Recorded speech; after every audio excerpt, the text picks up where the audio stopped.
आप समस्त छात्र एवं छात्राओं को वैदिक मैथमेटिक्स में हार्दिक हार्दिक स्वागत है।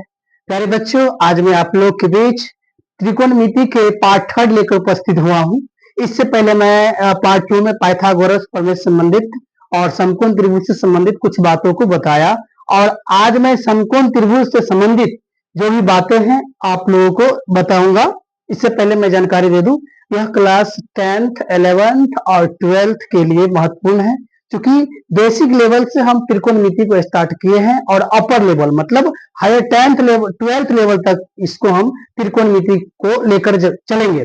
जैसे मान लीजिए 10th में त्रिकोणमिति है, 11th में भी त्रिकोणमिति है, लेकिन 12th में जाने के बाद इनवर्स ट्रिगोनोमेट्री होता है।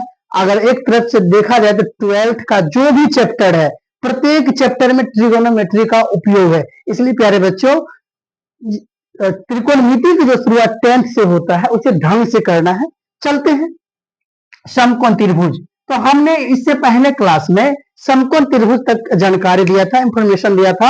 अब हम लोग जानेंगे कि समकोण त्रिभुज में जो लंब, आधार और कर्ण होता है, कहते किसको है। सबसे पहले इसके बारे में हम लोग जानने का प्रयास करेंगे। तो प्यारे बच्चे, पहला जो टॉपिक आ जाता है आपका हाइपोटेनस यानी कर्ण। कर्ण किसे कहते हैं? तो समकोण त्रिभुज के सामने वाली भुजा, मतलब ये जो आप देख रही है 90 डिग्री का जो एंगल है, ये समकोण है। और इसके सामने वाली भुजा ये देख रहे हैं ना, ये है ये जो सबसे बड़ी भुजा होती है, इसी को हम लोग कहते हैं कर्ण। क्या कहते हैं? कर्ण। और इसे रिप्रेजेंट करते हैं एच से, चूंकि हाइपोटेनस का पहला अक्षर एच होता है, इसलिए हम लोग एच से सूचित करते हैं। और एक चीज जान लीजिए, कर्ण ये जो होता है, ये सबसे बड़ी भुजा है, इसका मान कभी नहीं बदलता। ये जो है स्थिर रहता है, इसमें कोई परिवर्तन नहीं होता है। अब दूसरा जो होता है आपका परपेंडिकुलर। परपेंडिकुलर परपेंडिकुलर को कहते हैं लंब। लंब कहते हैं। तो दिए गए न्यूनकोण के बिल्कुल सामने, जैसे न्यूनकोण, आप इसमें किसको ढूंढेंगे? तो आप देखो, एक समकोण है, यहाँ पर ये और ये न्यूनकोण है, ये और ये न्यूनकोण है। तो याद रखो, अगर ये न्यूनकोण है, इसके सामने की जो भुजा ये है, ये लंब होगा। इसके सामने की भुजा ये है, लंब होगा।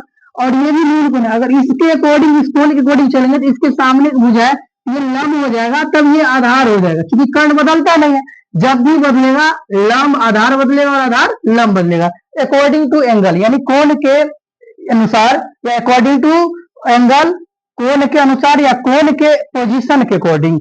तो आपको याद रखना है, तो ये न्यून कोण हो गया और ये भी न्यून कोण हो गया। तो यहाँ पर देख रहे हैं न्यून कोण के सामने की जो भुजा ये लंब है। अगर इसके अकॉर्डिंग हम लोग चलते हैं, ये न्यून कोण है, इसके सामने वाली भुजा ये, जब ये लंब हो जाएगा तो ये आधार हो जाएगा। क्योंकि आपको पता है कि कर्ण स्थिर होता है, इसमें कोई परिवर्तन नहीं करना है। तो वही चीज है, दिए गए न्यूनकोण के बिल्कुल सामने वाली भुजा, बिल्कुल सामने वाली भुजा लंब कहलाते हैं, इसे पी से सूचित करते हैं। अब आधार, आधार देख लीजिए, आपका ये आधार है, ये आधार है। अब आधार पर गौर फरमाइए, ये समकोण त्रिभुज है और ये भी न्यूनकोण है ना, ये न्यूनकोण है। तो अब यहाँ पर देख रहे हैं कि अगर इसको हम ऐसे करेंगे तो यहाँ पर भी समकोण त्रिभुज है और यहाँ पर भी न्यूनकोण है। तो अब यहाँ पर स्पष्ट देख लीजिए, वो भुजा जो समकोण त्रिभुज और न्यूनकोण, समकोण और न्यूनकोण दोनों को आपस में जोड़ता है। दोनों को आपस में क्या कर रहा है? जोड़ता है। उसे हम आधार करते हैं और इसे रिप्रेजेंट बी से करते हैं।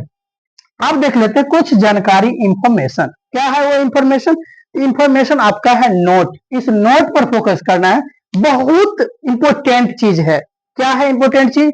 तो त्रिकोणमिति में लंब और आधार का चयन उनके कोण के स्थिति के आधार पर होता है। मतलब लंब और आधार आपस में कोण के अनुसार बदल सकते हैं। जैसे कि अभी हमने बताया, यहाँ के अकॉर्डिंग, इसी को अकॉर्डिंग चलेंगे, इसके सामने वाली भुजा लंब होता है, पहले से भी लंब है। लेकिन अब इसके अकॉर्डिंग चलेंगे, ये न्यूनकोण है और इसके सामने की भुजा ये है, ये लंब हो जाएगा, तो ये ऑटोमेटिक आधार हो जाएगा। तो ये चीज मतलब है कि त्रिकोणमिति में लंब और आधार का चयन कोण की स्थिति के आधार पर है या कोण की स्थिति पर निर्भर करता है। अब देख लीजिए, जब कोण बदलता है तो लंब और आधार आपस में बदलते हैं, लंब और आधार आपस में बदल जाते हैं। लेकिन सबसे इंपॉर्टेंट बात है, लेकिन कर्ण हमेशा स्थिर रहता है, मतलब कर्ण के मान में कोई परिवर्तन नहीं होता है। तो एक छोटा सा इंफॉर्मेशन आप लोग को हम बताए थे पाइथागोरस प्रमेय, जिसमें आपको मान ज्ञात करना पड़ेगा। पाइथागोरस प्रमेय जो सभी लोग जान रहे हैं,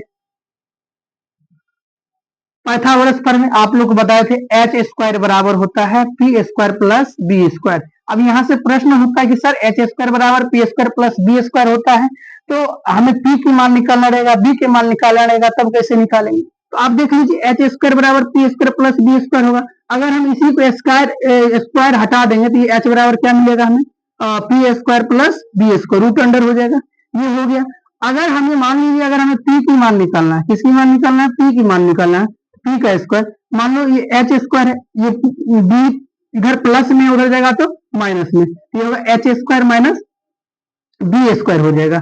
अब इसी को जब स्क्वायर हम हटा देंगे, जब यहाँ पर हम स्क्वायर हटा देंगे, जब हम यहाँ पर स्क्वायर हटा देंगे तो p equal to root under H square और माइनस ये हो जाएगा बी स्क्वायर, क्योंकि ये फॉर्मूला हो गया। अगर अभी मुझे अब जो है, अगर ये p का मान निकालना हो, अगर हमें b की मान निकालना हो तो बी स्क्वायर बराबर क्या होगा? बी स्क्वायर बराबर एच स्क्वायर और माइनस पी स्क्वायर।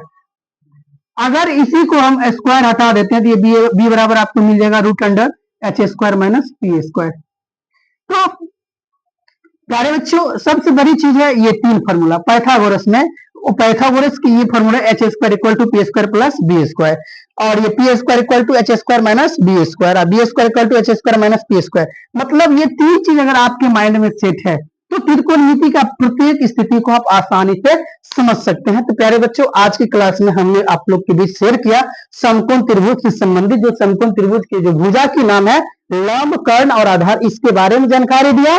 और उसके बाद मैं यहाँ पर कुछ इंफॉर्मेशन सूचना दी कि लंब और आधार कब बदलता है और कर्ण हमेशा स्थिर रहता है, इसके बारे में बताया। उसके बाद ये तीनों फार्मूला, और इसके बाद जो है आप लोग को जो भी जानकारी देंगे पार्ट 4 में, बहुत ही शानदार होने वाला है, क्योंकि हम लोग पार्ट 4 में आप लोग को पीबीएच सॉल्व करने वाले हैं, ज्ञात करके दर्शाने वाले हैं, सिखाने वाले हैं। इसलिए प्यारे बच्चों, अगर आप लोगों को वीडियो अगर अच्छा लगता हो तो प्लीज आप लोग लाइक सब्सक्राइब शेयर दबा के करें, और अधिक से अधिक शेयर करने का प्रयास करें, क्योंकि यह वीडियो आपको फेसबुक, इंस्टाग्राम और यूट्यूब चैनल पर उपस्थित है। धन्यवाद।